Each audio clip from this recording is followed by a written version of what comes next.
തൃശൂർ പുന്നിയൂർക്കുളം ഉപ്പുങ്കൽ കോൾപ്പാടങ്ങളിൽ സീസണിൽ എത്താറുള്ള പ്രത്യേകതരം ദേശാടന പക്ഷികളുടെ എണ്ണത്തിൽ കുറവ്. ആകെയുള്ള എണ്ണത്തിൽ വർധനയുണ്ടെങ്കിലും ജൈവ വൈവിധ്യം നിറഞ്ഞ ചില ഇനങ്ങളെ കാണാത്തത് ആശങ്കാജനകമെന്ന് പക്ഷി നിരീക്ഷകർ പറയുന്നു.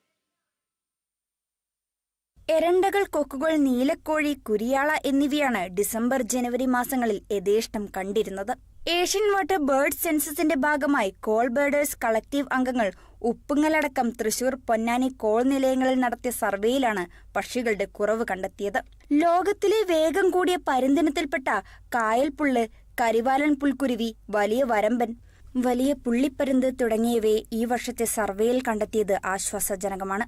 ആവാസ വ്യവസ്ഥയിലെ മാറ്റവും കീടനാശിനികളുടെ അമിത ഉപയോഗവുമാണ് ദേശാടന പക്ഷികൾ കുറയാൻ കാരണമെന്നാണ് പക്ഷി നിരീക്ഷകനായ CP സേതുമാധവൻ അടങ്ങിയ സർവേയുടെ അഭിപ്രായം. ദേശീയ പക്ഷിദിനമായ ജനുവരി 5-ന് 2 ഗ്രൂപ്പുകളായിട്ടാണ് ഇവിടെ സർവേ നടത്തിയത്.